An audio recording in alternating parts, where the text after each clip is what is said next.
Thank you for coming so quickly. One person watching. Of course, it's clickbait. I suppose I should say a few words about my being a published author, self-published author. Um,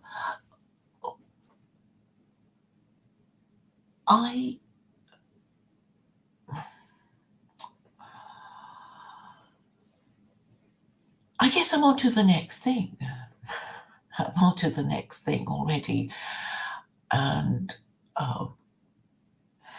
I get the feeling that people are not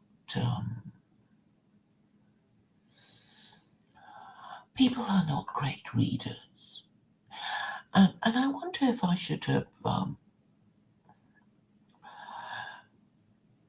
written the book in a more textbook-like form, in the form of questions at the end to test your understanding, that sort of thing.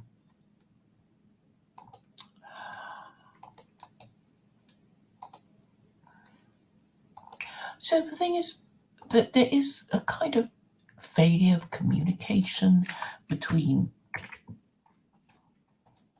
me and the people I want to communicate with.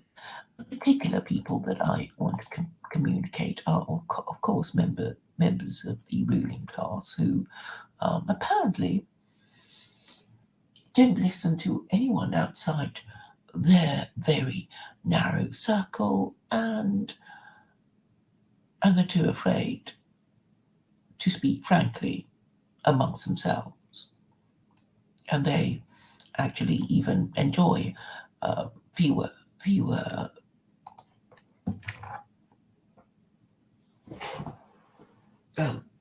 less, I should say, less liberty in a way of free speech. So I am dealing with people who are basically neurotic, think they're doing something when in fact they're not. People who are suffering from ADHD, basically just like talking to somebody in a lunatic asylum, and I suppose that's really all I wanted to say about the book that I published on Amazon. It would be fun to go on a book signing tour in America, I suppose, if I were, well, I've always wanted to visit every single state of America and meet the people, so to speak. But I think the difficulty is really getting people to engage with certain ideas when they're actually terrified of discussing politics at all. So when they do discuss it, it is often anonymously and in a way that suggests that they are not quite serious. So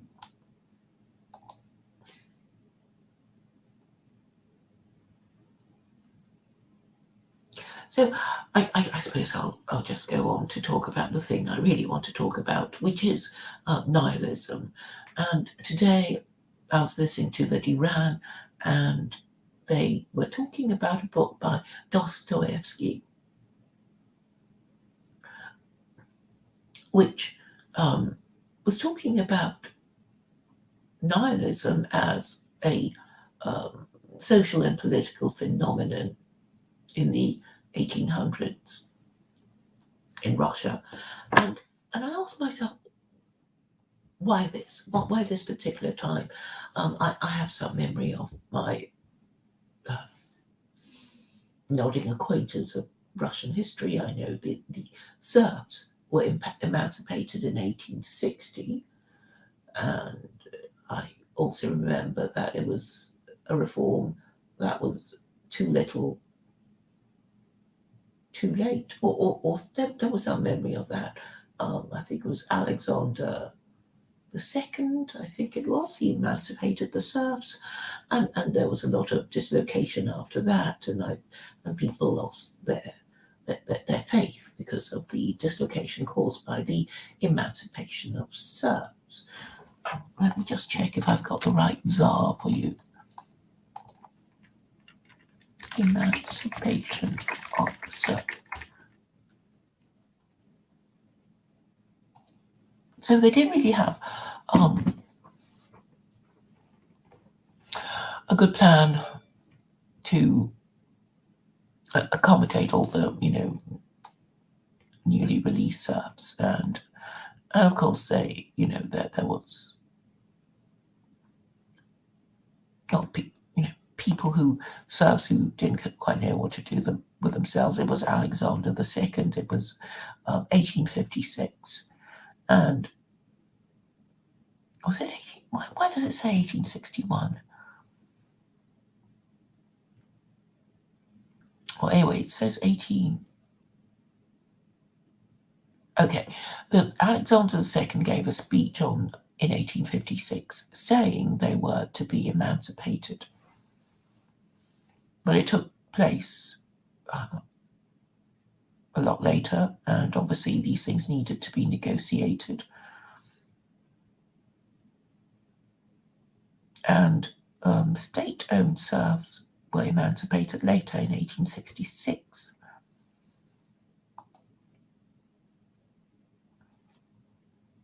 And it was about the same time as when the British abolished slavery.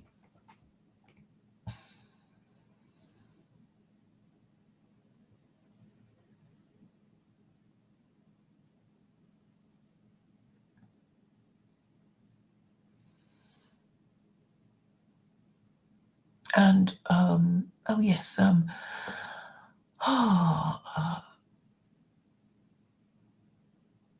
apparently Alexander II shared the conviction with his father, Nicholas I, that American slavery was inhumane. And this article in History Today says, this is not as hypocritical as it might first appear. The serfdom that had not operated in Russia since the middle of the 17th century was technically not slavery. The landowner did not own the serf. This contrasted with a system in the USA where Negro slaves were chattels, that is, they were regarded in law as the disposable property of their masters. In Russia, the traditional relationship between lord and serf was based on land. It was because he lived on his land that the serf was bound to the lord. The Russian system dated back to 1649 and the introduction of the legal code, which had granted total authority to the landowner to control the life and work of the peasant serfs who lived on his land. Since this included the power to deny the serf the right to move anywhere else, the difference between slavery and serfdom in practice was so fine as to be indistinguishable. The purpose behind the granting of such powers to the Russian nobility of landowners in 1649 had been to make the nobles dependent on and therefore loyal to the Tsar. They were to express that loyalty in practical form by serving the Tsar as military officers or public officials.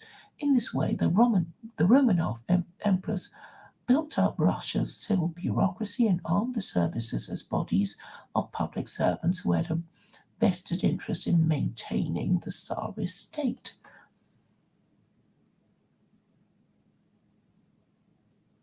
Why was it necessary to end serfdom? Because they were needed in the cities.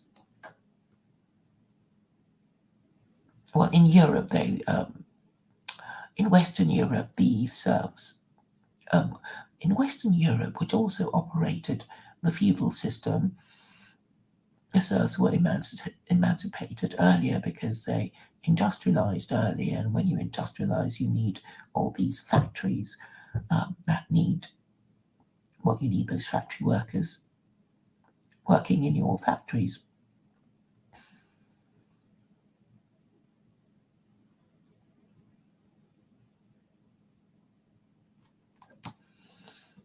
But eventually, everybody knew that the serfs had to be emancipated because eventually Russia would have to follow the ways of the Western European nations. It became convenient to use serfdom to explain all Russia's current weaknesses. It was responsible for military incompetence, food shortages, overpopulation, civil disorder, industrial backwardness.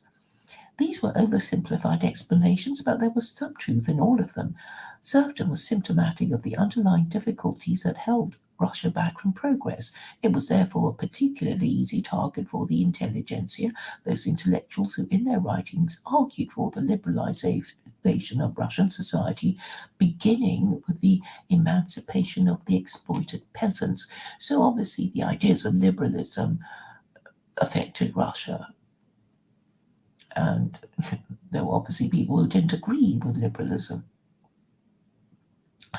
As often happened in Russian history, it was war that forced the issue. The Russian state had entered the Crimean War in 1854 with high hopes of victory. 2 years later, it suffered a heavy defeat at the hands of the Allied armies of France, Britain, and Turkey. The shock to Russia was profound. The nation had always prided itself on its martial strength. Now it had been humiliated.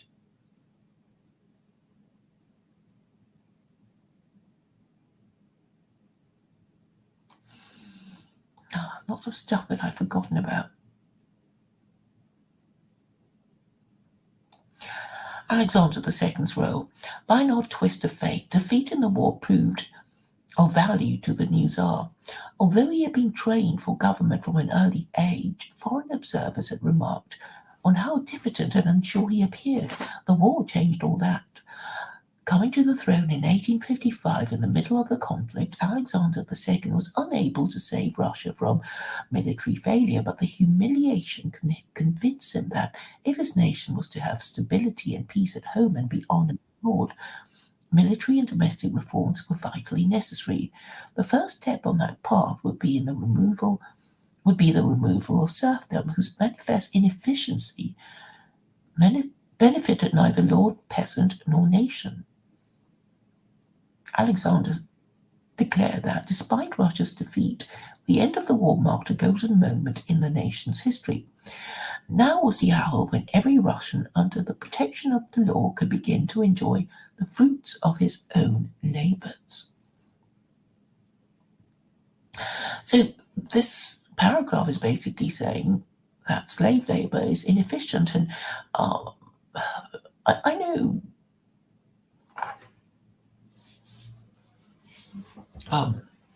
employers who have unionised labour complain about go slows when the union tell their members to go on a go slow. And I guess if what you had was a whole bunch of slaves and they didn't like their job and they didn't like you, they'd go on a go slow and there's nothing you could do. I suppose it's just testing you. Obviously they didn't have a choice but to be employed by you as the serf owner, but then I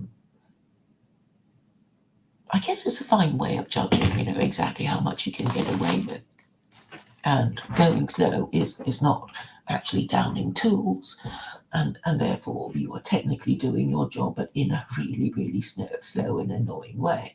And I guess if you were a slave with no prospect of manumission, then you wouldn't be particularly incentivized in working hard because it's all the same to you. You're just going to be working for the same serf owner all your life. So why bust a gut doing anything unless you were, incentivized by, bonuses and whatever.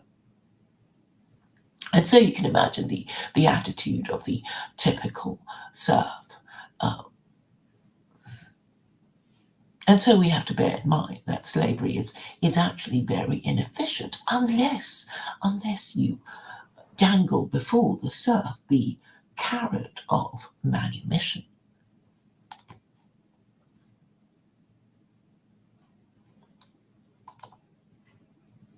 Hello, Arslan Sultan Bekov. Good to see you. I'll continue reading. Alexander was right in thinking the time was propitious. It had been long appreciated that some land reform was necessary. To the social and economic arguments there were now added powerful military ones. The army was a great symbol of Russia's worth. As long as its army remained strong, Russia could afford to ignore its backwardness as a nation, but the Crimean defeat had undermined this notion of Russia's invincibility. Few now had reasoned objections to reform. Serfdom was manifestly not working. It had failed to provide the caliber of soldier Russia needed. Right.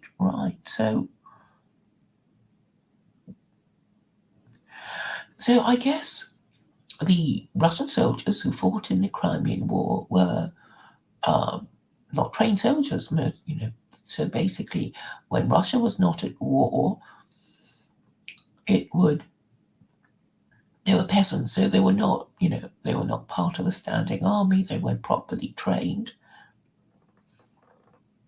So it was that in 1856, the second year of his reign, Alexander II announced to the nobles of Russia that the existing conditions of owning souls cannot remain unchanged. It is better to begin to destroy serfdom from above than to wait until that time when it begins to destroy itself from below. These words have been often quoted. What is less often cited is his following sentence: I ask you, gentlemen, to figure out how all this can be carried on to completion. Alexander was determined on emancipation, but he shrewdly judged that by making over to the landowners the responsibility for detailing how this was to be done, he made it very difficult for them either to resist his command or to blame him if their plans were subsequently shown to be faulty. This was evidence of the remarkable power and influence that the Tsar exercised as absolute ruler. Over the next 5 years, thousands of officials sitting on a range of committees drafted plans for the abolition of serfdom. When their work was done, they presented their proposals to Alexander, who then formally issued them in an imperial proclamation. When it was finally presented in 1861, the Emancipation Statute, which accompanied the proclamation, contained 22 separate measures whose details filled 360 closely printed pages of a very large volume. Alexander declared that the basic aim of emancipation was to satisfy all those involved in serfdom, serfs and landowners alike. Called by divine providence, we vowed in our hearts to fulfill the mission which is entrusted to us and to surround us with our affection and our imperial solicitude, all our faithful subjects of every rank and condition. Betrayal of the peasants? Impressive though these freedoms first looked, it soon became apparent that they come at a heavy price for the peasants. It was not they, but the landlords who were the beneficiaries. This should not surprise us after it had been the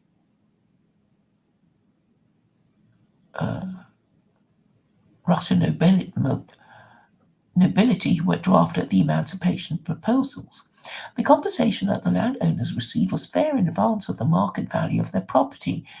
They were also entitled to decide which part of their holding they would give up. Unsurprisingly, they kept the best lands for themselves. The serfs got the leftovers. The data shows that the landlords retained 2/3 of the land, while the peasants received only 1/3.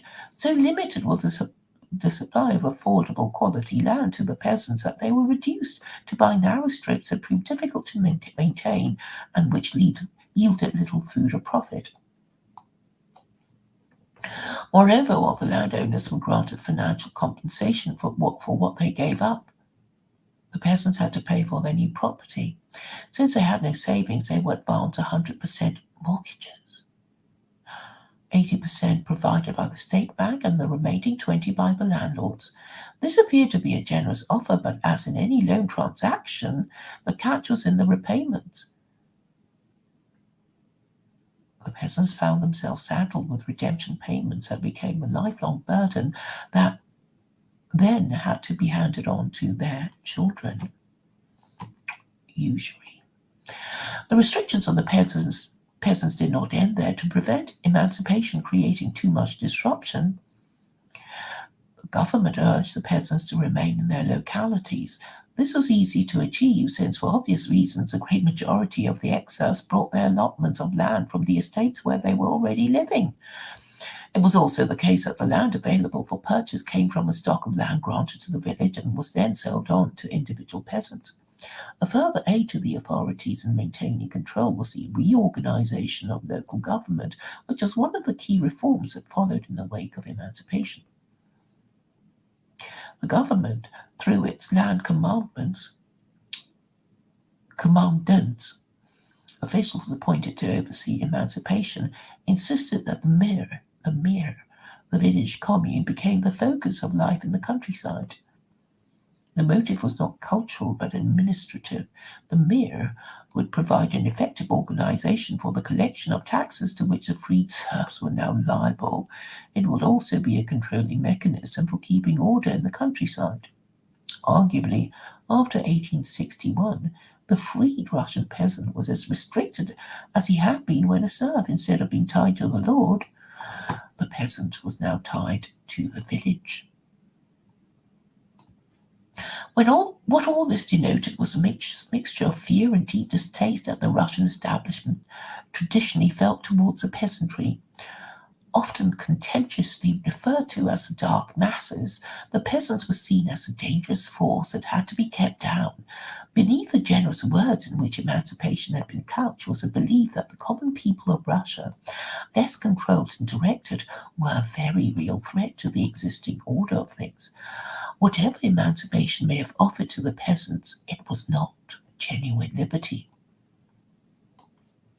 The significance of emancipation.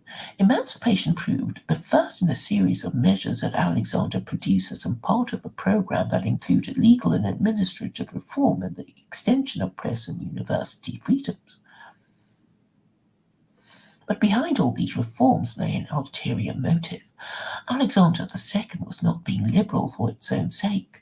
According to the official records kept by the Ministry of the Interior, equivalent to the Home Office in Britain, there had been 712 peasant uprisings in Russia between 1826 and 1854.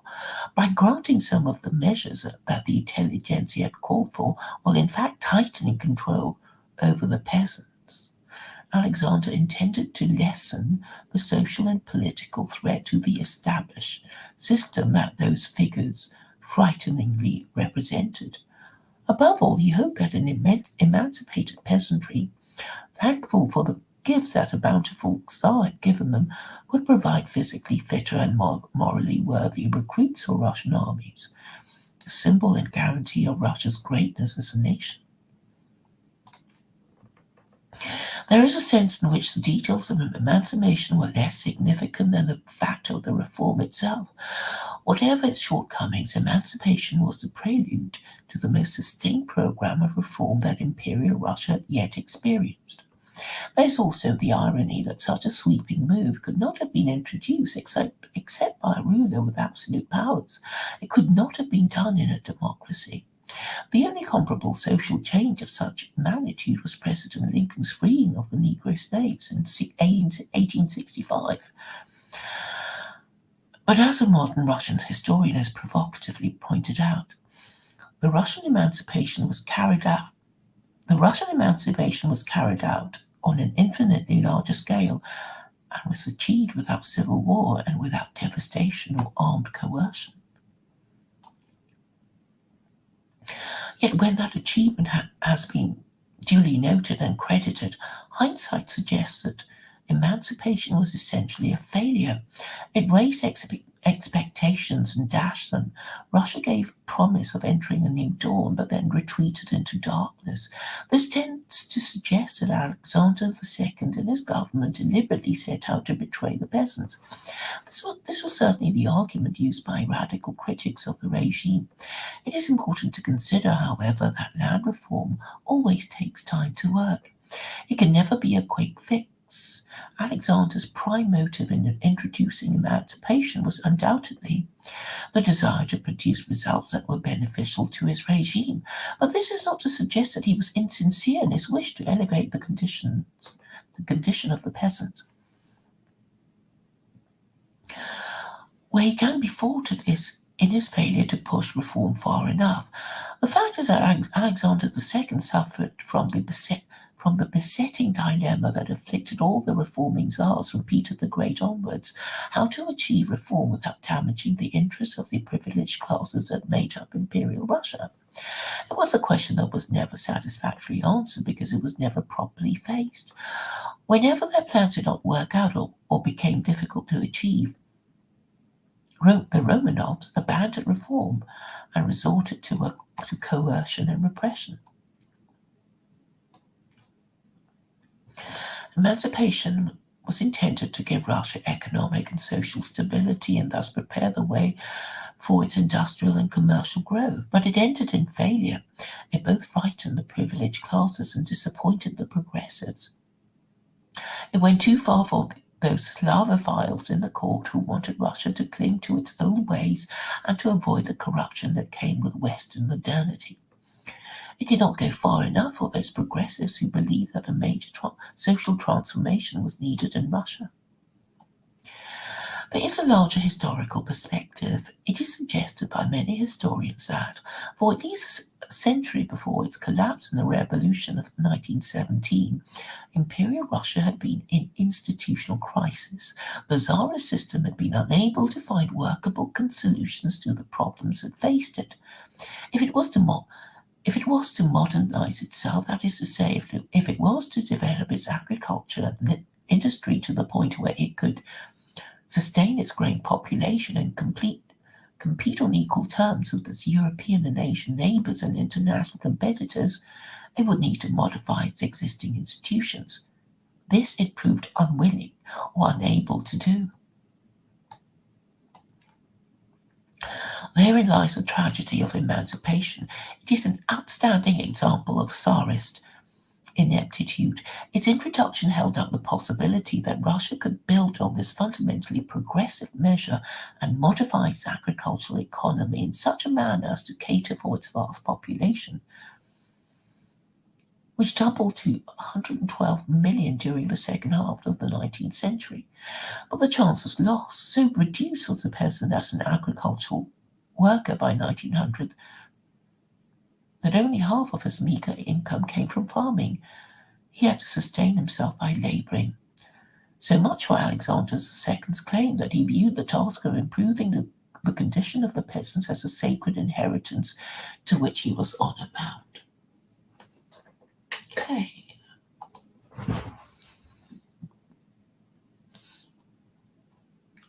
So while I was reading, I thought of the yeomanry, and I'm a bit so understand that the yeoman was not a serf. He was a. Let me just.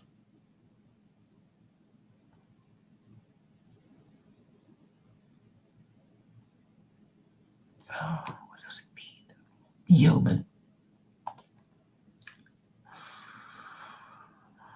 A yeoman was a member of an English social class, generally a freeman who owned his or her own farm.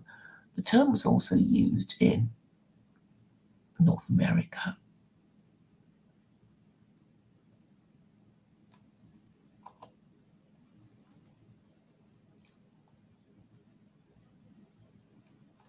So it was first documented in the 14th century England. The 14th century also witnessed the rise of the yeoman longbow archer during the 100 Years' War and the yeoman outlaw celebrated in the Robin Hood ballads. Yeomen also joined the English Navy during the 100 Years' War as seamen and archers.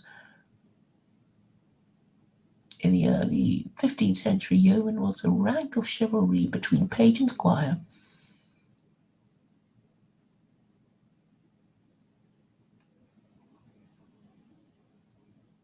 So it seems England. Okay, I should just read The End of Feudalism, then I'll understand it better, wouldn't I? Feudalism.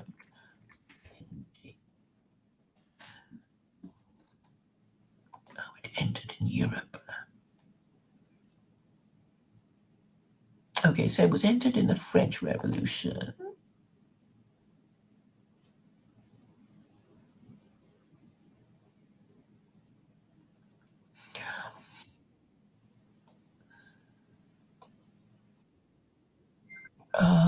Okay, this is calling me. I'm going to abandon this.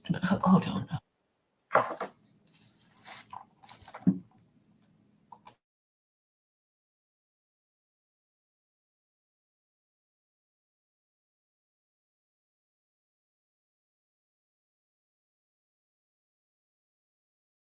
Vincent can join me, so I'm going to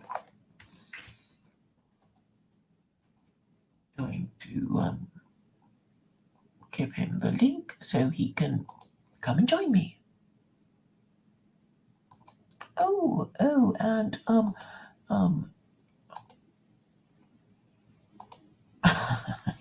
someone's read my book. Oh, okay. He's saying it's good.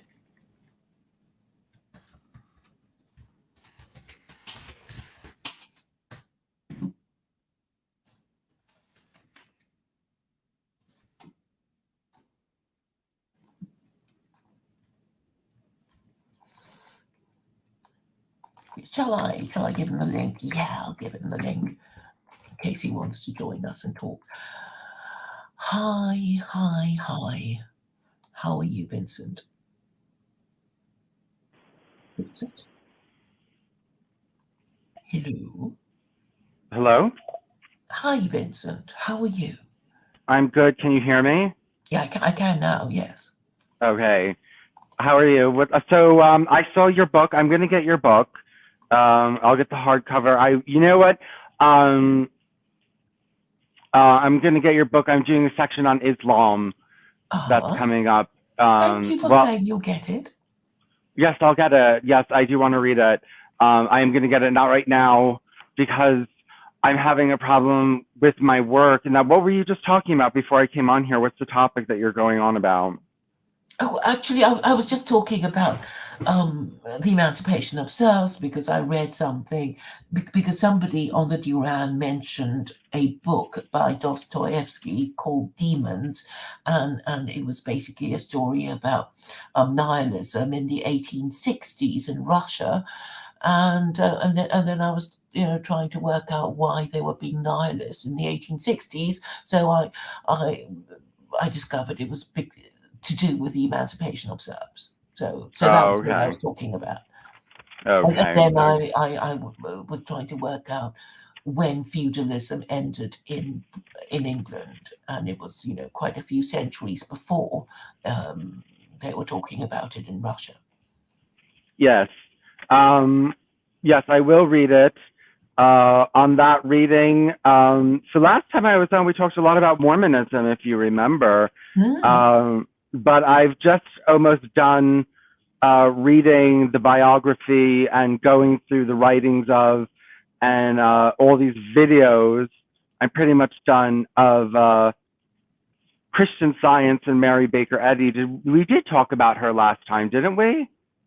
Yes, I do remember that, yes. Oh, Christian Science.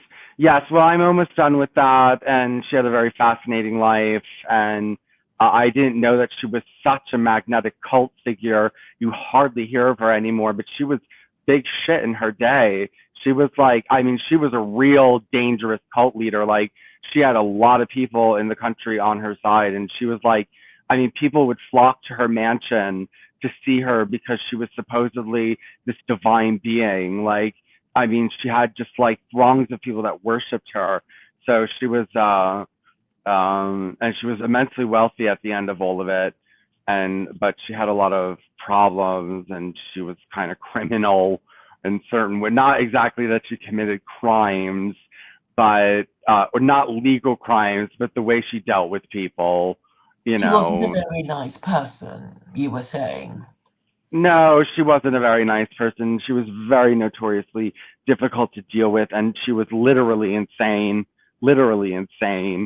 and morphine addict, and hypocrite, and a lot of children have died because of Christian Science.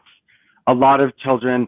So I heard the estimate of people that have died from Christian Science is like in the tens of thousands. I would think it's in the low tens of thousands, but that's how many people have died from Christian Science, because they die earlier. Christian Scientists die earlier, and obviously more frequently.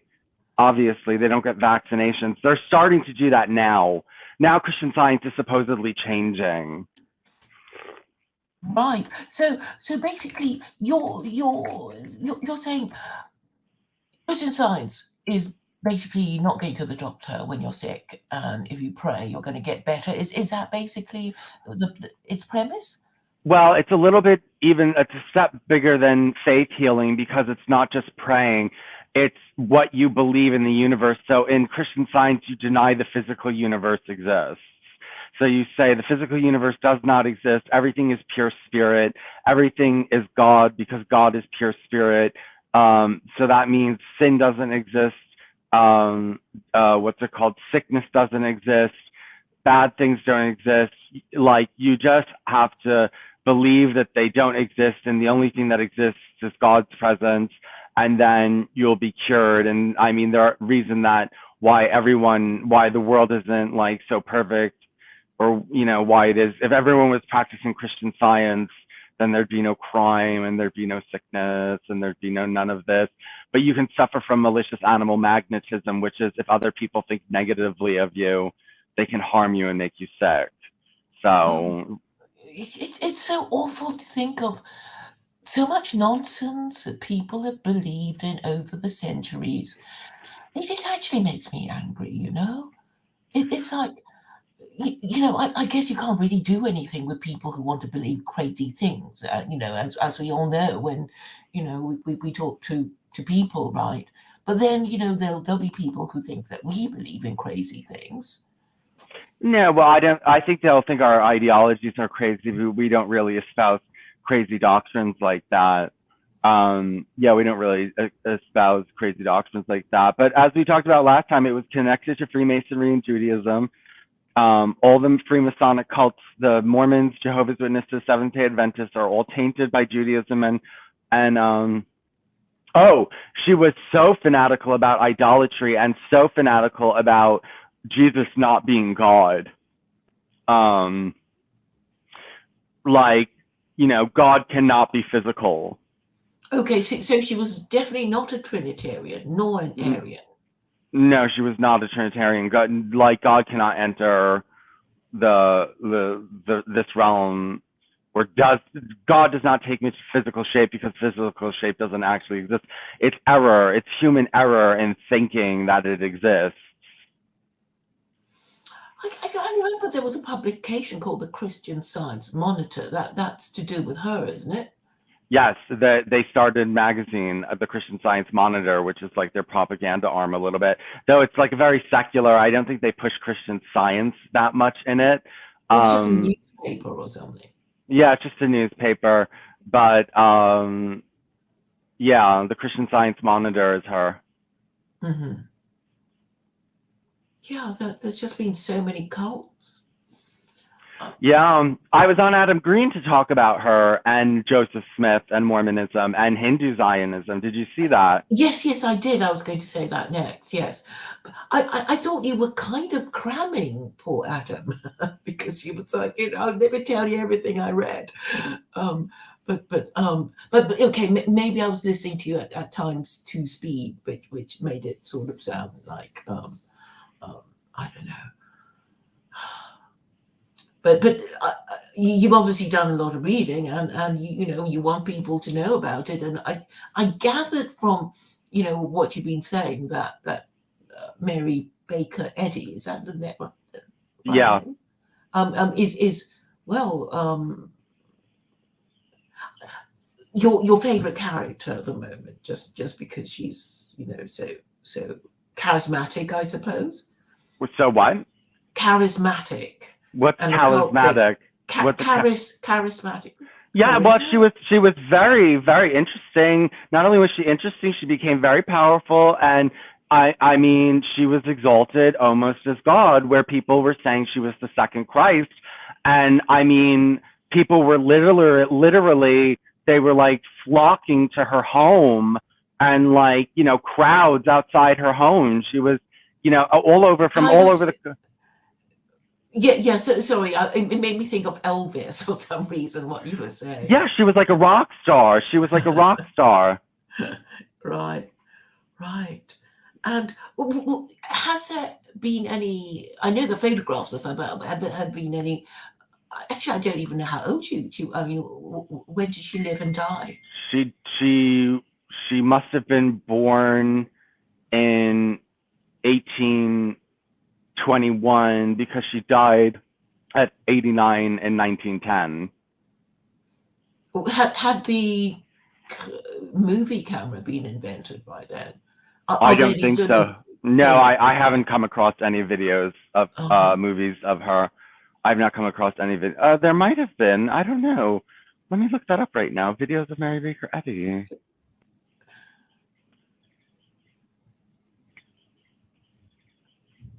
I mean, yeah, would it be great if just during the coronation of Charles and they were talking about, oh, he's the 62nd monarch of England. Oh, have talking you about found something? talking about Monarch. Okay, actually, if you're interested now, it's halfway done. It's about halfway done. There's a lot more coming. I've started Hitler and the Trinity, which is the website, the blog you were interested in. Remember Hitler Mm-hmm. and the Trinity, and you said there was nothing there. Mm-hmm.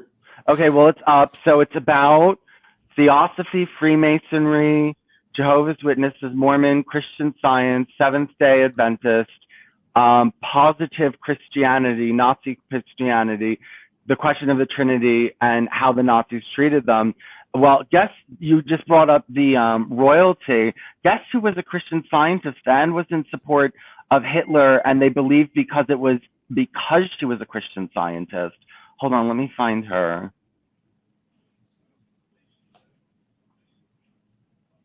Lady Astor. Do you know who Lady Astor is? Some English aristocrat. I mean, I've heard her name often, but I Lady can't remember. Astor. Let's see if she has a Wikipedia. Nancy Astor, I know Viscount. she had something to do with even more, I think. Nancy Astor was an American-born British politician who was the first woman seated as the Member of Parliament, serving from 1919 to 1945. Astor's first husband was American Robert Gould Shaw II. The couple separated after 4 years and divorced in 1903. She moved to England and married Waldorf Astor. Is that from the Waldorf Astoria? Sounds like it. Waldorf Astor. After her husband succeeded to the peerage and entitled House of Lords, she entered politics as a member of the Conservative Party and won his former seat of Plymouth Sutton, becoming the first to sit as an MP in House Commons. She served in a parliament until when she was persuaded to step down. Astor has been criticized for her anti-Semitism, yes, and sympathetic view of Nazism, but she was a Christian Scientist. Hold on. Here, okay, religious views. With Miner's kindergarten, Astor began her association with Philip Kerr. The friendship became important in her religious life. They met shortly after Kerr had suffered a spiritual crisis regarding his once devout Catholicism. They were attracted to Christian Science, to which they both eventually converted. After converting, she began proselytizing for the faith and played a role in Kerr's conversion to it. She also tried to convert Hilaire Belloc's daughter to Christian Science, which led to a rift between them. Despite having Catholic friends such as Belloc for a time, Astor had religious views that included a strong vein of anti-Catholicism. Christopher Sykes argued that Kerr, an ex-Catholic, influenced this, but others argue that Astor's Protestant Virginia origins are a sufficient explanation for her anti-Catholic views. Anti-Catholicism was also tied to historical national rivalries.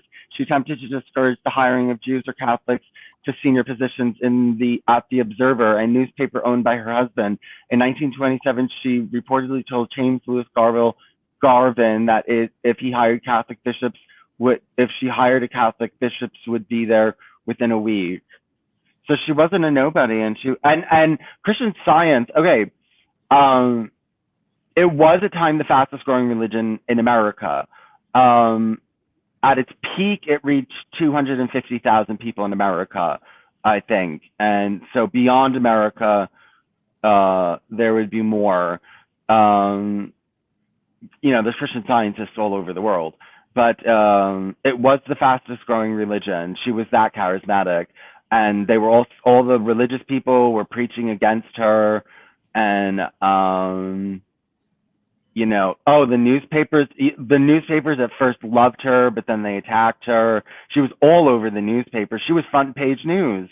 She was front page news on like multiple newspapers, like for multiple times a year. Like she was big shit. Like everyone knew who she was. Mm-hmm. She was this like prophetess. You know what I mean? I'm shocked that we never hear of her, see of her. Because if she was You would that, expect a few movies to be made of her. Perhaps they well, will. not movies, but there's documentaries, but there's I only watched like ex members and cult crime, videos against Christian Science. So I didn't watch anything like on the side of Mary Baker Eddy, and the only one that I saw looked like it was like totally sanitized Christian Science version of what happened. You know what I mean? Like Mm-hmm. not all her fucked up life, which was really fucked up. Right. Apparently there's a movie called Mark Twain and Mary Baker Eddy by and Val Kilmer was in it. Mark Twain and Mary Baker. You said they hated each other or something? He hated Mark Twain. Yes, he disliked Mary Baker Eddy, as did the biographer I'm reading now, Edwin Denkin, which I'm almost done about. It was like 550 pages or something, and I have 25 pages left to read. But yeah, Mark Twain disliked her.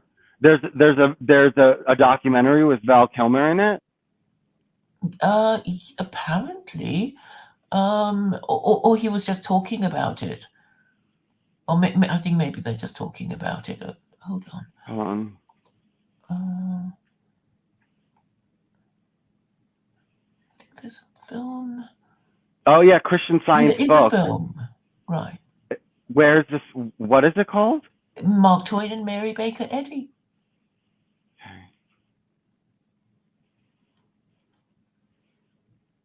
And directed by Val Kilmer. Yeah, he's a Christian Scientist. That's why he's a Christian Scientist. That's why he is dying of cancer in his face. He won't treat it because he's a Christian Scientist. Right. Oh, this is really interesting. Oh, I want to watch this. Let's watch it together. Yeah, we can. Yeah. Well, we can't stream it on here because we'll get. Oh yeah, we'll get done for copyright strike. Okay. Is it on? Oh, Twain. Can you get it from YouTube or something? Yeah, because he's a Christian Scientist. I didn't know that he made this. This is very interesting. You would think that somebody in Hollywood would be a little bit more sophisticated than this.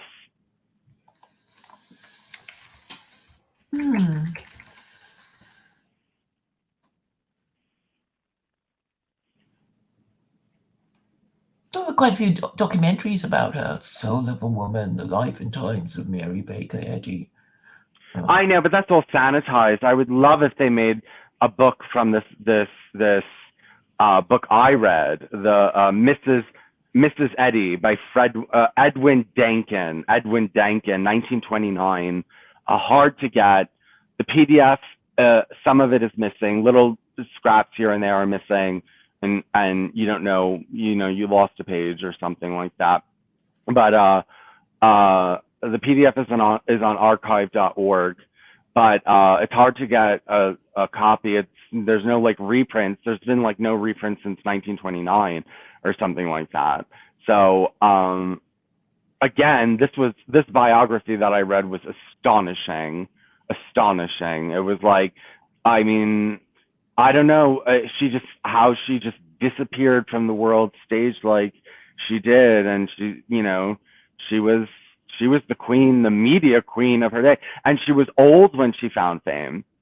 Um, Oh, she she was was already old. She was a rich widow, wasn't she? Yes, yes. No, she wasn't rich. She was a widow twice. No, she was a widow. Her first husband died. Her second husband, they got a divorce. Then she started Christian Science. Then she met her third husband, Eddie, who eventually died, and then she became a widow again. But I don't think I don't think that she was either in her mid or late 60s when she came to fame. Oh. Um, she wasn't a How young old was she woman, when she died? 89. Okay. And the church grew really astonishingly fast because she didn't start until she was late 60s. So that only gives her 19 years. Yes, because in the book it's astonishing.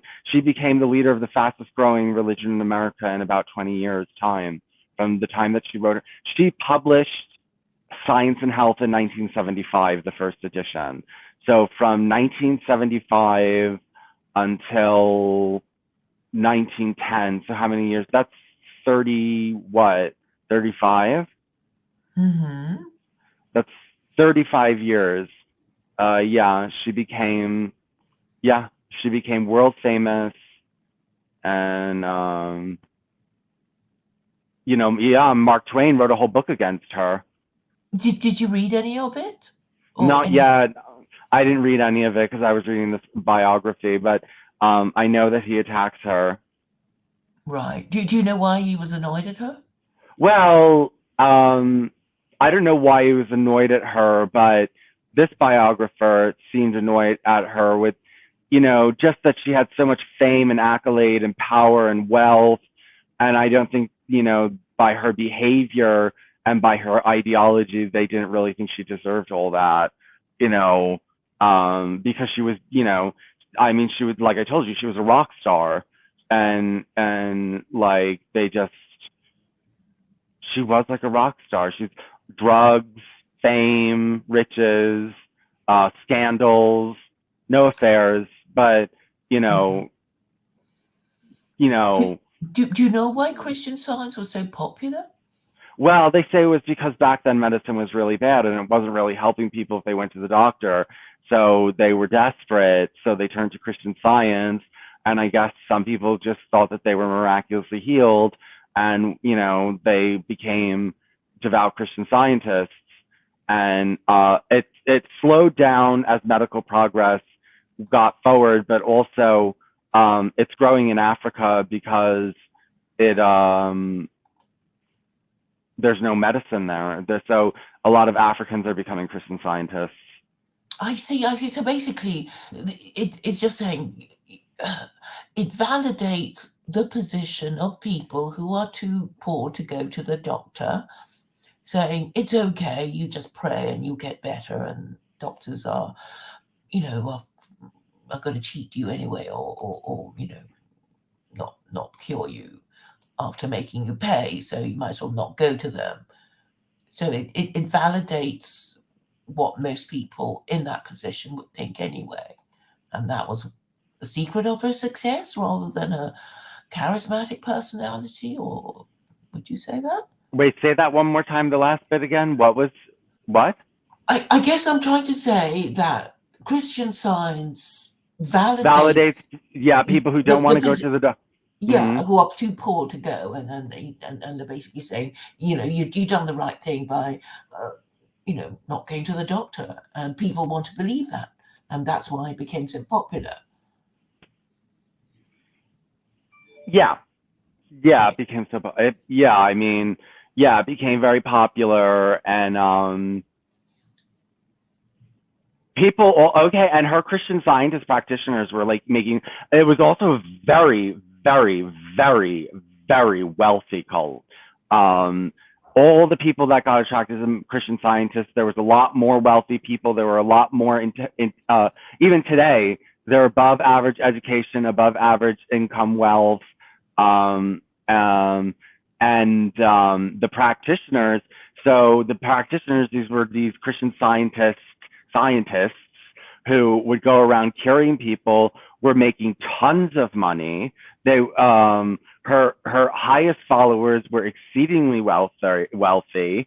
They built these, so this was back in 19 or before 1910, between 1990 and 1910, they were spending $2 million on temples.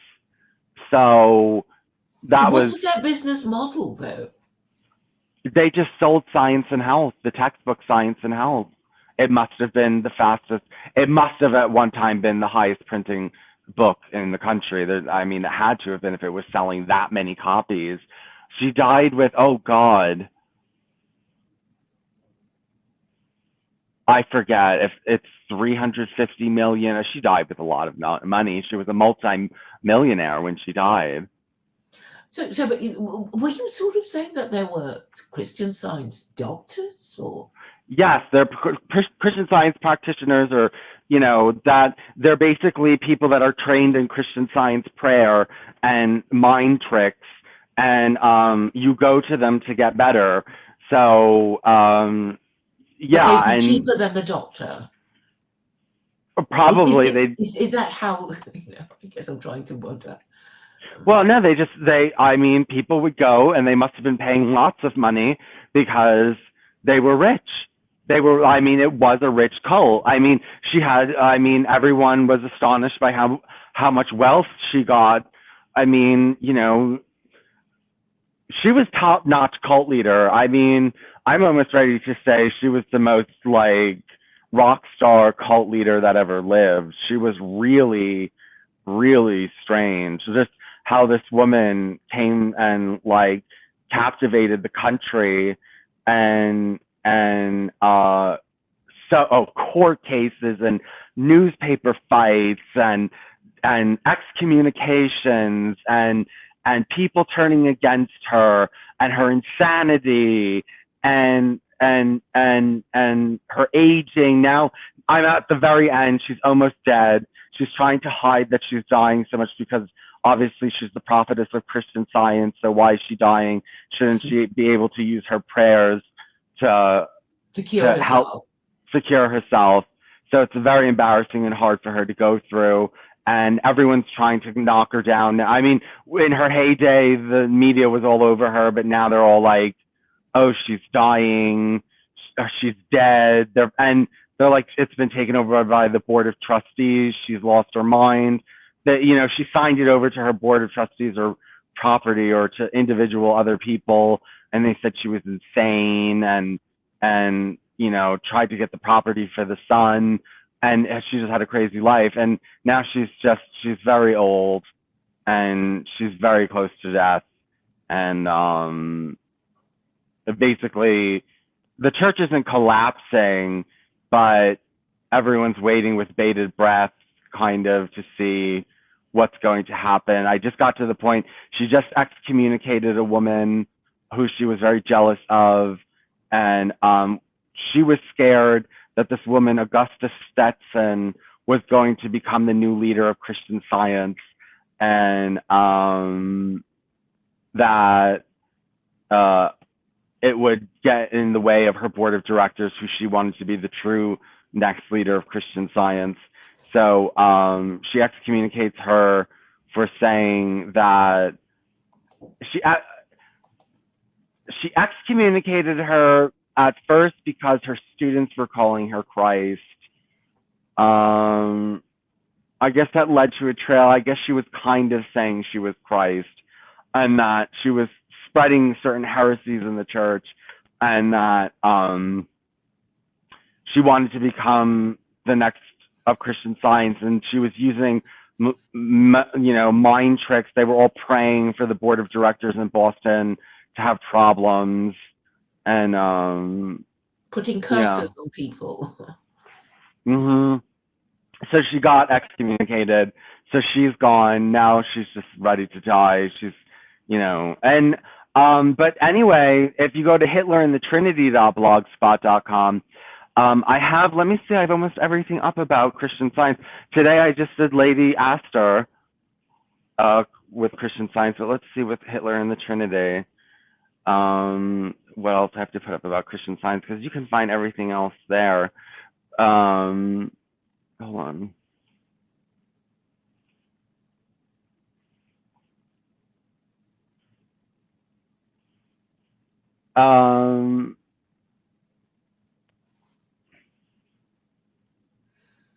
I only have one more thing to be.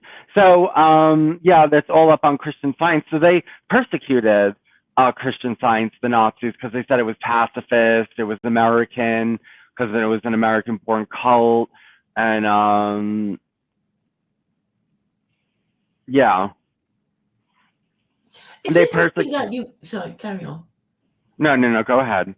I was just saying that all these cults come from America because you guys haven't got an official religion. So, anybody can just sort of become a cult. And there will be no established church to say, no, we're going to do stuff to you. You better shut up. You're getting too big for your boots, Yeah. Because there's Waco, another cult, and Heaven's Gate. Is it those people kill themselves waiting for a flying saucer to take them away? Do you remember that cult? Yeah. Oh, Heaven's Gate. Yeah. So I guess this is kind of a very American thing, which is, I guess, it can be attributed to your First Amendment. Because if you did have an established church, it would be, no, you can't do that. We're going to, burn you for heresy or, whatever. Well, thank God we don't have that. But yeah, so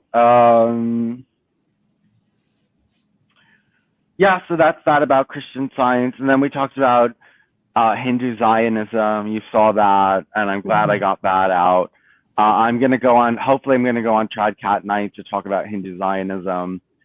And well, I guess everybody thinks, Jews are like leprechauns or something. I mean, okay, maybe not Christians or Muslims because they really don't like Jews, but, I guess Indians and Chinese, it would be, oh, they're so cute, they're so magic, whatever. that's how, yeah, magical, like gods is the way Hindus view them. Yeah, but even people who don't like Jews, it's like, oh, I've met my Jew, and my Jew represents Jewry better than your Jew. People kind of fight over them. I mean, what I've noticed about Jews who are friendly to Gentiles is that they kind of hate each other. They don't like each other at all. It's like Aaron and David don't like each other at all. It's sort of like, I'm not going to share my limelight, I'm saying they don't get along necessarily, so this sort of, Jewish solidarity, it doesn't really exist because, they're falling over each other to starve the show. Mm-hmm. Christian Science also was very Jew heavy because they denied the Trinity. So there was a rabbi that converted, and there was a lot of Jews. There were so many Jews. Interesting enough, there were so many Jews going into Christian Science that Jewish rabbis got scared and started Jewish Science, which they didn't say no medicine, but they were like saying medicine plus faith healing. So they were trying to keep Jews, and it really didn't work. And Christian Science became very Jewish and very Freemason, but very Jewish. She believed in the restoration of Israel. She was into British Israelism. But then, interestingly enough, the church condemned it and said you can't be British Israel after her death. The church is very strict. You can get excommunicated at the drop of a hat. I mean, that was how they imposed discipline. Yeah, you would. be just excommunicated at the drop of a hat. Well, yeah, I guess it's like being deplatformed from your favorite social media platform, and it's really upsetting. I mean, this is a modern form of excommunication, isn't it?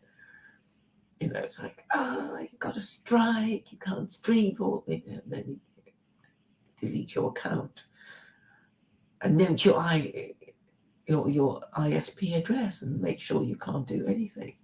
Yeah. Yeah, no, that's yeah, yeah, and so, she used the power of excommunication and um yeah. Yeah.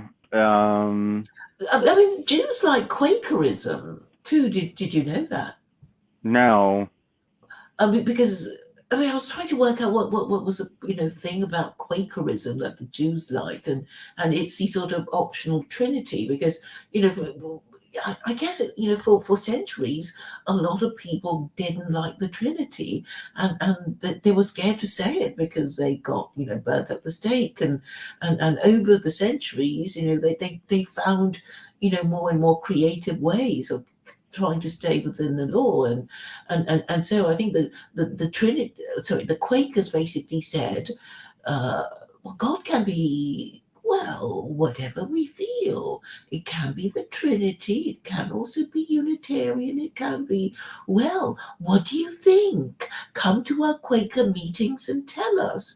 Which is kind of their shtick, isn't it? I mean, years ago, I discovered that Quakerism in England was very popular with Jews who couldn't be bothered with their Judaism anymore. So they hung around for something, you know, kind of local, but not too, idolatrous. Because it's like, the Trinity, we just couldn't be more offensive to Jews than the Trinity, even if you tried. So I guess most of them just couldn't bring themselves to convert to, the religion of the UK. But anything else, it's like, it's not so offensive to them. And Quakerism, and as you were saying, this Christian Science thing, which wasn't Trinitarian, um, I guess appealed to Jews because of what you said, her not being a Trinitarian. Yeah, it appealed to Jews, and yeah, there were Judeo connections to it. So that's that. Now I'm almost done. Then I'm going into Jehovah's Witness. I got Billy Crone. I know you don't like Billy Crone, but I have a whole book to read on Freemasonry and Jehovah's Witness, and then I have a whole book to read on how Zionist he was. He was a Zionist. Charles Taze Russell was a major Zionist. Sorry, who was? Charles Taze Russell, who is the founder, was a Zionist. Well, I think you have to be a Zionist, don't you? Because I mean, when Jews discover what Christian Zionists want to do, they're shocked and offended. It's like, yeah, you just want us to go back there, and then you're just going to convert us all to Christianity, you know. And of course they don't like that because it sort of has echoes of the Inquisition, doesn't it? Yeah. And yeah, I mean, do you hear stories now about Jews being mean to Christians in Israel? A little bit. Yeah, a little bit. Yeah, I guess that there's just sort of nothing more triggering to Jews than the Trinity. Yeah, they don't like the Trinity. Well, it's sort of like, I guess an analogy would be, if a parent were to say to a child, like, um, I'm going to disinherit you, and not only am I going to disinherit you, I'm going to give all the property that you would have inherited to the person that you really hate most. It's kind of like that. I mean, I guess as far as Jews are concerned, it's like, and there's this guy, this man who was convicted of blasphemy against the God of Israel. And then, what do these Christians do? They go and worship him. And not only do they worship him, they say that he's a co-equal of the God of Israel. It's like they just couldn't, they just couldn't Yeah. have tried any harder. Yeah. Yeah. So yeah, I just confirmed with Tradcat and I'm going on soon for Hindu Noahidism to expose that. Yeah. So that was the third topic on Adam Green. So I won't go back on Adam Green until I did Jehovah's Witness, Seventh-day Adventist, and Islam. We look forward to that. How's the work and everything? Well, it went horrible, but now it's going better. So what happened was the boss was really nice to me. My manager, not the boss. My manager was really nice to me and everything like that. And he said I was a good worker. So then he gives me 4 days one week and I'm supposed to work 6. So I'm like, why did I only get 4 days? And he gave me the story that at first he's like, oh, I just need to train another manager that night and blah, blah, blah. And I said, okay. So he said, don't worry about it. So then the next week, he gives me 2 hours. I mean, not 2 hours, 2 days. He gives me 2 days. So I text him and I'm like, there's obviously something wrong. There's obviously something wrong. Why are you only giving me 2 days? So I text him 10 minutes later. I go to the diner. I see him in the diner with his girlfriend. And the way he smirked at me was so disrespectful. He was just like, oh, it was just, you could see that he like thought it was funny. I didn't bring up the text at that time. I didn't say anything. I said hello to him and then, I went over to a different booth. But I was expecting him to text me back. He doesn't text me back anything in 4 days. And I quit because, you're not going to text me back. You're only giving me 2 days a week. After we already discussed that 4 days wasn't enough. And you're kind of like being disrespectful to me, like to my face. I didn't really want to deal with it. So I left. And then it turns out that he had put in his 2 weeks already anyway. And the other manager said, oh, just don't worry, when he leaves, come back. So I'm going back on the 14th. Okay, this is the kitchen thing? Or Yeah, is the it kitchen thing. The kitchen thing. right. Oh, good. It sounds a bit strange. Well, why was he being so nice to you and then being mean to you? I don't know. Okay, maybe he just wanted to mess up the business or something. Maybe like, yeah, they were just saying maybe he just doesn't give a shit about the business anymore. And Right. Well, it's good that you like this place. yeah. Hold on, let me see something. Oh. Let me see where my package is. Oh, it's still in Los Angeles?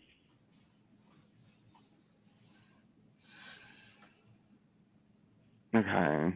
Well, I have a little while before it starts. I'm looking for when I'm getting my Billy Crone Jehovah's Witness videos. I can do something. Never mind. Yeah, so that's what's coming up. And Islam is going to be interesting. It's really esoteric Islam, and Black Islam is very connected to it. So yeah, that's about it. Well, thanks for keeping us updated with your latest activities.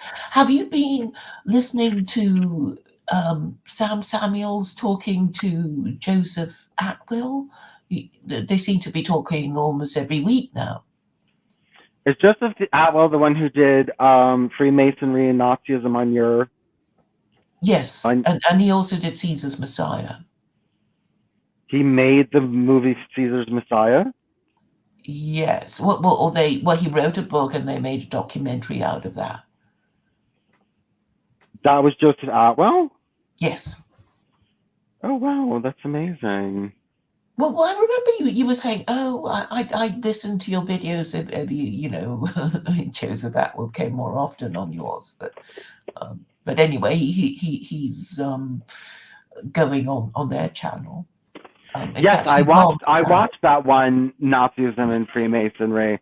Yes, I did watch that because that's I'm also interested. You're doing a thing with, well, I don't know how scholastic the whole thing will be with Judith Fly and Noah Hyde. I don't. What is that going to be about? That one that's upcoming between you and Judith Fly and Noah Hyde. I think he said he was going to read some stuff that Maimonides said about the Noahide laws. Yeah. Well, I don't know how, because he's not like Joseph Atwell, where he's going to sit there and give you intellectual conversation for an hour. I mean, it's going to be. If I know Judith Fly is going to come up and read that for 5 minutes, and then you guys are going to talk about, different kinds of stuff, and like, I mean, to be honest, Claire, I already know your spiel, where I know what you want and what you don't want, and so, but like, yeah, I mean, it's Well, yeah, I think the idea is that he says that it'll be about half an hour, and then everybody else can come on and add their what they want to say. yeah, And well, I yeah, thought well, you that's might come fine. on. But yeah, no, I watched that because it was informative, and it wasn't just another right wing man trolling. Yeah, it wasn't. He wasn't a troller, and like, these people are so disgusting. Like, they're just, they're repulsive, and that was a really nice academic, you know thing. You should. Well, if you had things like that every day, nobody would watch your channel, Claire. What do you mean? If If I it had was to, like too intellectual like that all the time. nobody would come and watch because they Yeah. prefer shit shows. I know. Yes. Yeah. I mean, I at the moment I can seem to mind not having a channel. I mean, I think I'd prefer to be on Twitter, and actually on Twitter you can stream live anyway. Yeah. But yeah, I prefer to type on Twitter.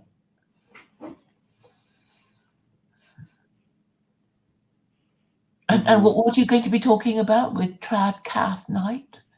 I'm going to be talking about Hindu Noahidism.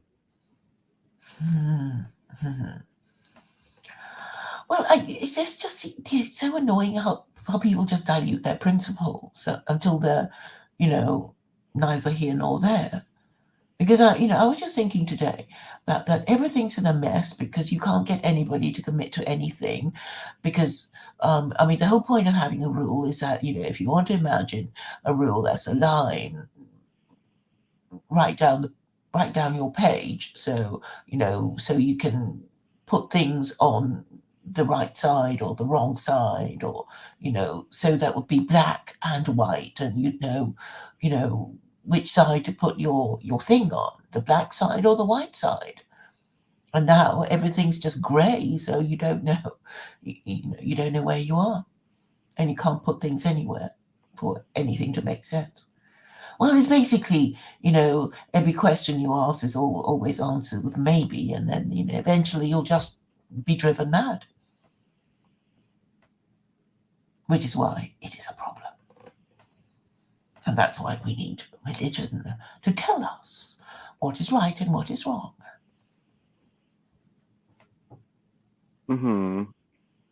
Yeah.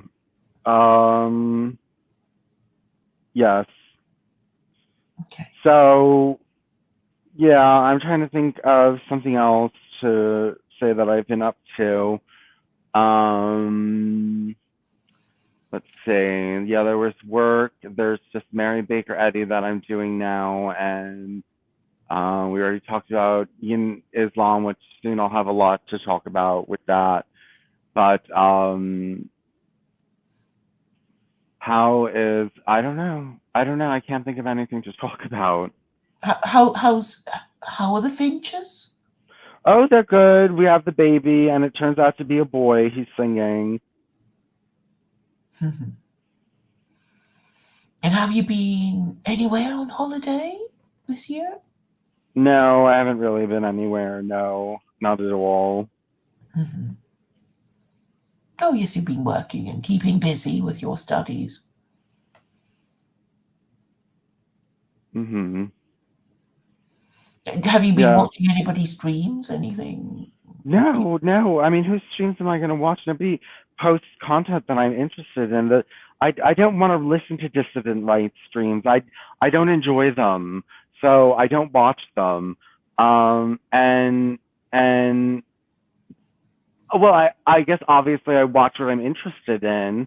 You know, I've been Mm. watching all these videos on Mary Baker Eddy lately, and you know, I obviously watch videos of things that I'm interested in, but the dissident right isn't really one of them, and I don't really follow. I don't follow anyone as a character. Like I don't follow like you know some YouTuber named this. I just you know watch videos that are on certain subjects, and I don't have like you know I'm not my favorite YouTuber or Mhm. anything like that. I you know I don't do anything like that, and you Mm. know, I just and Yeah. that's not what I'm watching. So, you know, nobody's personality really takes me in. I haven't met anyone whose personality takes me in. I just find them all revolting, every single last one of them. I'm not going to listen to leftists. Gays are boring these days. Um, Everyone's either boring. Well, people are boring, ugly, and stupid. You Yes. Yeah, boring and stupid. So I don't know why I should listen to any of them, but you were totally right. Now that I do a lot of reading and showing of academic content, my numbers have plummeted to nothing. Nobody watches me at all. Um, I'm doing it more for myself and for my two viewers that do watch me. You know, I really have zero audience, and but I don't care anymore because I'm learning a lot more now than when I was learning before, because having the audience, even if it's one person, motivates me to read, and it motivates me to do things. So I'm doing it for that, and I'm getting a lot more done, and I'm learning a lot more than I was before. So there's a trade-off, but um, yeah, I'm on shadow ban. It's hard to find my videos. If you go to No, Vincent you're Bruno, banned, like shadow banned, because I thought that they lifted the ban on you, I and know then I checked again and it's not lifted. So go to vincentbrunoshadowban.blogspot.com to find all my videos. I did everything on Mormonism, and I'm about 2 or 3 videos away from finishing Christian Science. Mhm, mhm. Okay. Well, I guess I can quickly find out why Mark Twain was so upset with her. Okay. It was something to do with defamation, wasn't it? Well, I'm look sure. up the book just in Wikipedia. Look up Christian Science book in parentheses book, and it will show you the book Christian Science, and you can read it there. Oh, yes. I never liked Huckleberry Finn anyway. I can't. Were you forced to read it? Yes. So basically, it was two boys running away, and I think a slave became part of the story, and I can't remember now what else it was about. And that's all I can remember about Mark Twain. All right. Okay, I guess I need to read it slowly. I just won't be able to absorb it.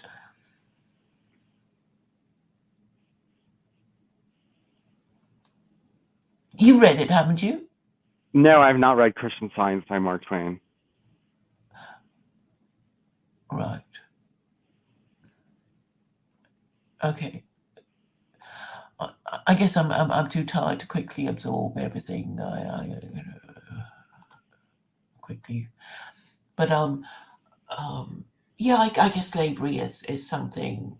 Okay, so before I go, I'm just going to quickly sum up what I started saying, which is basically that nihilism came in when there was a lot of social dislocation caused by the emancipation of serfs and the serfs not being well looked after, and they were all looking forward to being looked after, getting a life for themselves. But in fact, their lives worsened as they were freed, because then they had to pay taxes, which they didn't used to do. And this reminded me of some throwaway line by some Chinese historian saying that the Chinese, in their whole history, they just aspired to the stable condition of slaves, and you know. And on a few occasions only in their long history were they able to reach the stage.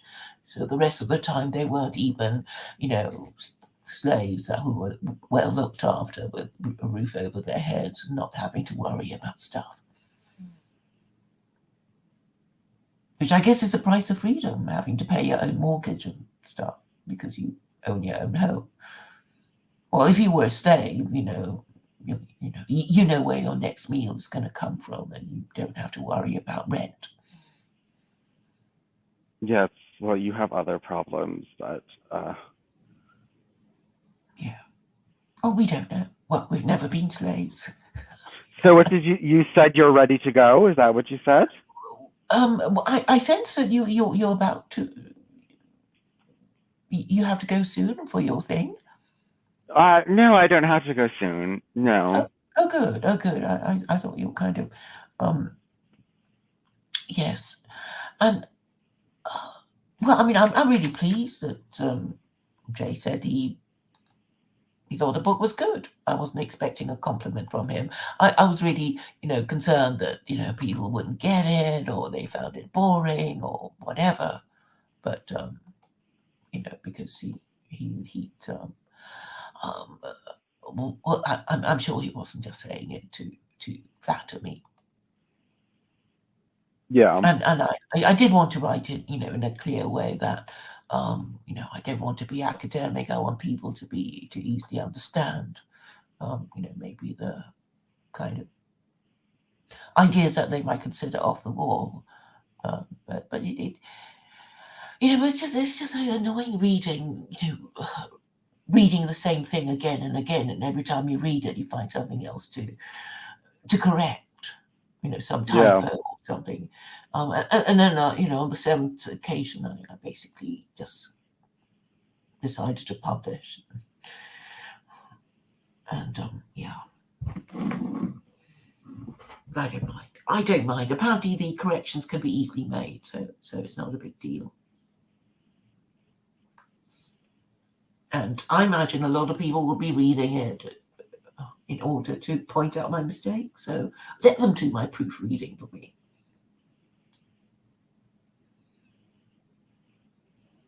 Mm-hmm.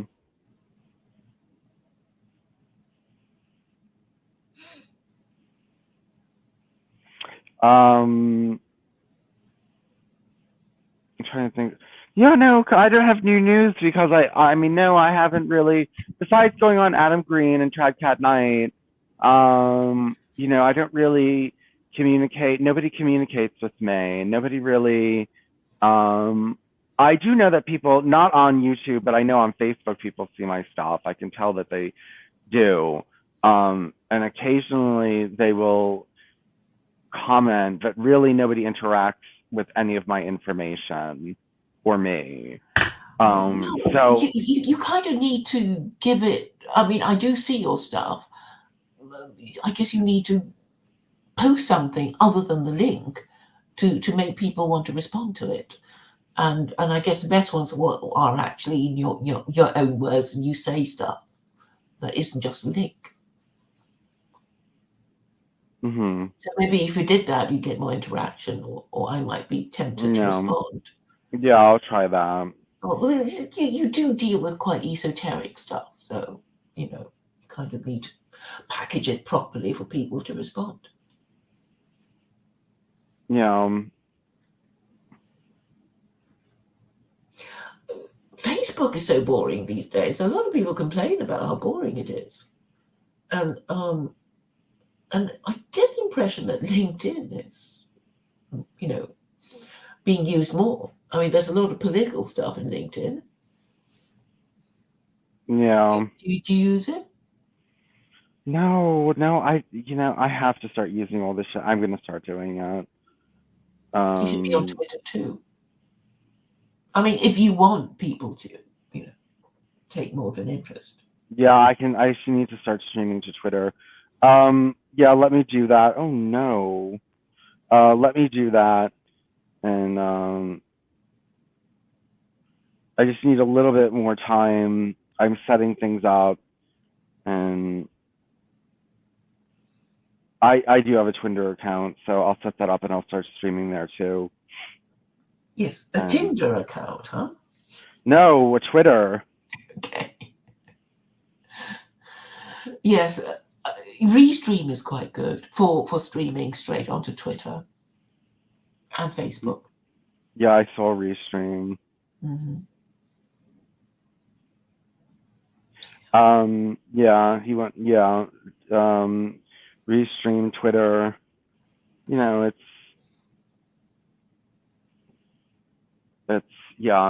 It's hard to get noticed, but I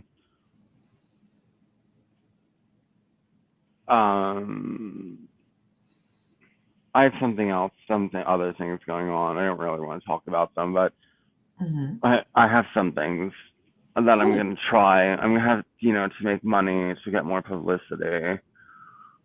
I have things I have to set into motion. But I just have a lot right now, and it's very hard for me to work because I worked a lot in my 20s and up until now. And I'm a little bit tired, and I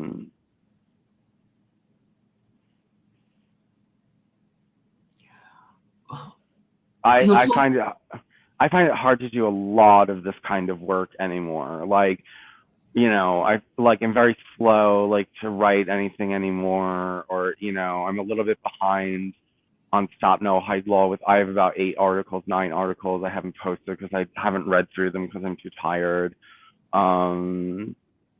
I've been doing this new Hitler and the Trinity, like, only two links a day. I have another 40 to go. And I think you should summarize your links, because if you don't, people won't click on it. Yeah, because it's like, Trinity and Hitler, doesn't quite make sense. I mean, if you went over them and said, this is, yeah. No, I'm going to do that. Right now, I'm just collecting all the evidence. Mm-hmm. Mm-hmm. About what? About the different topics. Was Hitler interested in the Trinity? No, I don't know, but I know that everything. I know that positive Christianity, which was the Nazi ideology, was anti-Trinitarian. Freemasonry is anti-Trinitarian. Theosophy is anti-Trinitarian. I wanted to see how he interacted with the Trinitarian groups, and the only group that he seemed to be really good friends with were the Seventh-day Adventists, who were Trinitarians. So it was an investigation into whether it was basically a question as to whether there was any Noahide agenda, and it really doesn't seem like there was, because he went after Freemasonry and he went after the cults, the Freemason cults, and who Hitler? Hitler. Well, I suppose all governments would be suspicious of secret societies, don't you think? I mean, authoritarian, totalitarian governments would say, don't join, this alternative society to your church or your political party. Yeah. Because I notice a lot of Muslims are very anti-Mason. Yeah, because they associate it with Judaism. Well, not necessarily. I mean, Catholics forbid. The Catholic Church forbids Catholic. The Catholic Church forbids Catholics from becoming Masons. Yeah, so I guess they don't want to, all these Catholics to be mixing with these, Quakers and Anglicans and whatever, but it seems that Anglicans are quite into masonry, Hmm. because I've been to the to Freemasons lodge in. I mean, there's a big HQ in London, in Great Queen Yeah. Street, and the portraits are Prince Philip and people like that, members of royalty being Masons. So the aristocracy are, well, I guess some of them are, I guess, still doing it. Yeah, no, there's a lot of people who are Masons. There's a lot of people who are Masons, and they're secretive for a reason. Oh, but what I'm okay. So I knew somebody who was a Mason, and I've been to one of their ladies' nights, and uh, and what they were telling me, and this was years ago, was that their numbers are falling, presumably because people just have so many other distractions that they can't be bothered to go to their Masonic meetings. And I think that this would be an activity for men, well, married men. Well, because they hid it so much. I mean, all the interesting stuff. I mean, they don't. It's in degrees, and people don't. And also, you can find everything about Freemasonry in books now. It's not like you have to go to them anymore and get the questions. You can just read books on Freemasonry, and you can get everything you need. They say there's nothing secret in Freemasonry anymore, and it's kind of true. They just have to learn their lines, and I guess you'd like to do that if you like being an actor or something, and you just like dressing up and learning They your just didn't lines. do outreach right, and they just became a bunch of old men. Though it's now spreading in India and other places. They want to become Freemasons so they can be connected to the power and everything like that. They're just so gross. I can't stand them. Yeah, but the thing is, they shouldn't be allowed to join it. Buddhists and Hindus shouldn't be allowed to join. It's just the Abrahamic religions. And it's like everybody's just giving up their principles right, left, and center until nothing works anymore. Because I have this pet idea that Masonry was just there to keep the Abrahamic religions under one fraternity until it is safe for Jews and Muslims to tell Christians to stop their idolatry, and then they stop, and then the world flips over into Islam. And that is really the whole point of it. Well, no, into Noahidism. They don't want them to become Muslims. They obviously, Freemasonry is a Noahide organization. It says that itself. So they had no intention of them becoming Muslims. I mean, that wasn't their intention. Their intention is to make them Freemason Noahides. Well, if Muslims can join, then that would be why they. That would be the purpose, wouldn't it? Not to become Muslim. They don't want to become that. What their purpose was not to become Islamic. That was never their. It was Noahide. I mean, that's very much stated. To follow the laws of Noah was part of what their agenda was. So I don't think it was Islam. I think they already had it figured out, and they didn't need Islam. Well, I just don't think people would want to. Well, Gentiles would just not really go for it. Well, they went for it in Freemasonry. They went, if you become a Freemason, and they went for it. Well, they're going to pepper it in. I mean, they introduced Noahidism through Freemasonry, so they're not just going full Noahide right away, like out the door. They're peppering it in. You don't give the pure thing right away. Well, I mean, Noahidism is just not as good as Islam. Well, that's your opinion, and I don't think that everyone is going to hold that opinion. And I don't think you know the repulsion factor that people have for Islam. And a lot of Christians, I think most Christians would prefer to be Noahides than Muslims. Well, I mean, that's because they don't know the scripture. Because as far as Americans are concerned, it's like, well, Noahidism has the real danger of coming into conflict with the First Amendment, and I assume that Americans regard the First Amendment as sacrosanct, and only Chapter 2, verse 256 of the Quran protects it. Yeah, but I mean, they're not going to. First of all, they're not going to present it like that at first. Right now they do say that it protects freedom of religion, even though it's a lie. They say that, and so who are they going to believe? The Jews or me? They're going to believe the Jews. So they're not going to be thinking. They're going to think what the Jews tell them to think, and they're not going to do what the Muslims want them to do. But if the narrative that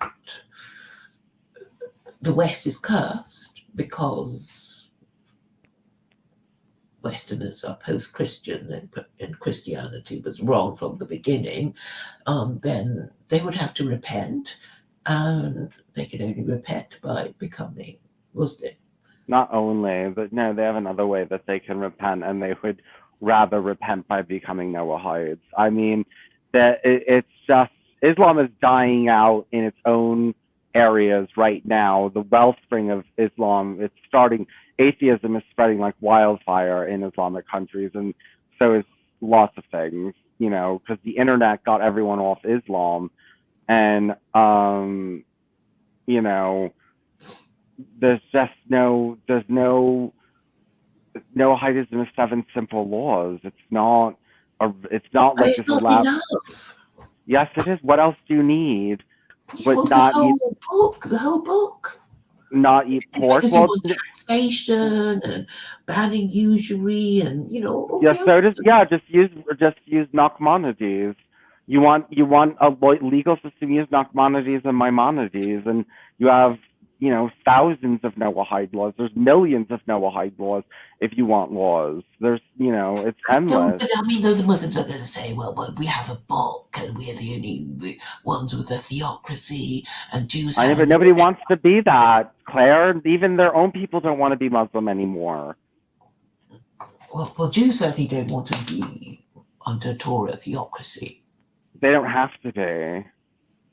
But then the authority needs to come from somewhere. It's like it already there. No, if the Gentiles are commanded to enforce the Noahide laws, whether Jews teach them or not. You have to enforce the Noah. It doesn't matter what the Jews do. The Jews could be a bunch of nothings, and you're still supposed to enforce the Noahide laws.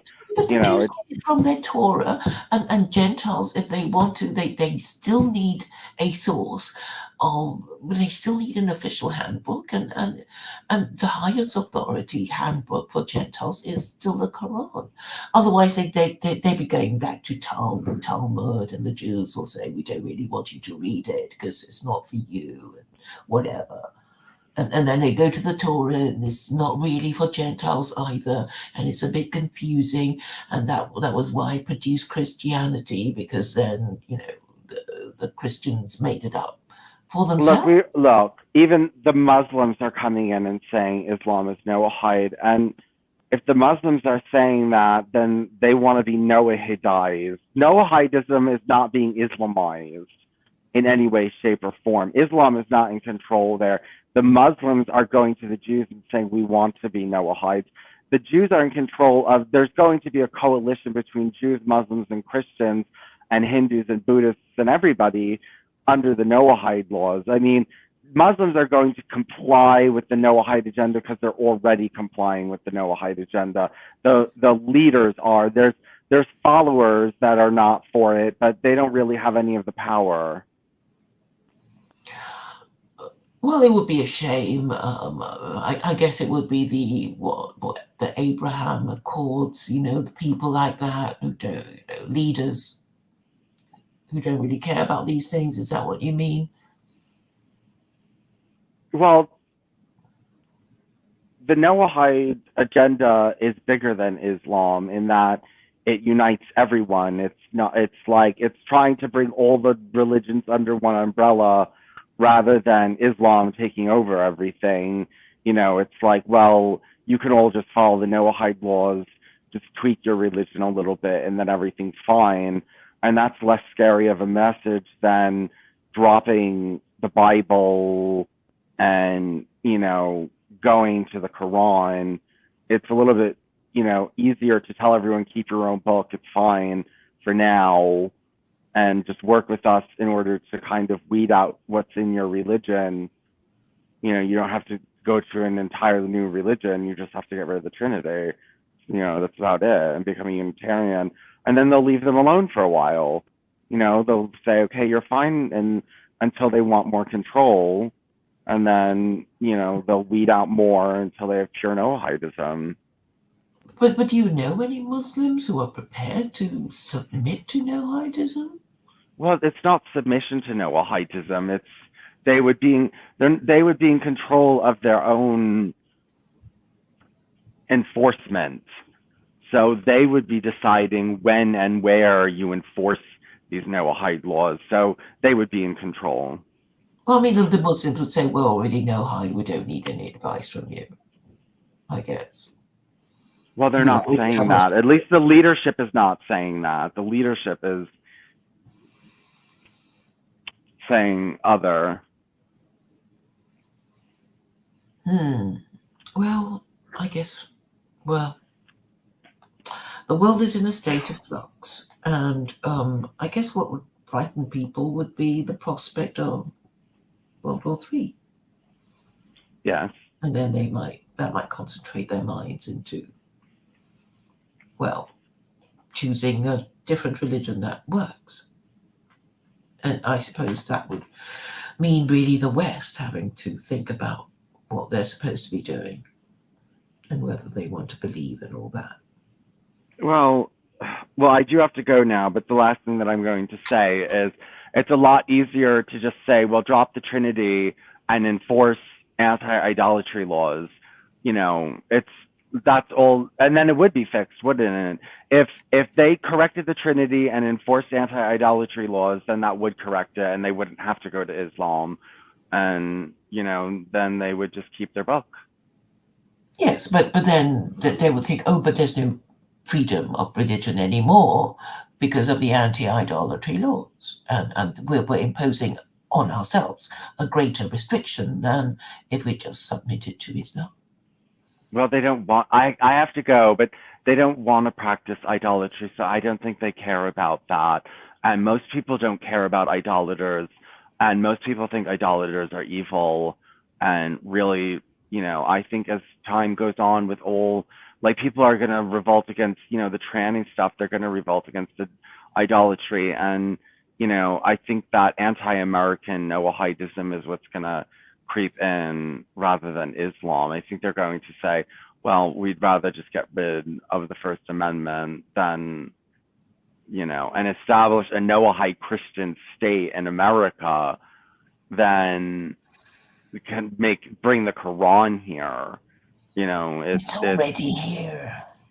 I know, but I mean, it's, for everyone in the West to change their religion when, anyway, I have to go. All right. Have a good one. Okay, care. I'll talk to you soon. All right. Bye-bye. All right, bye.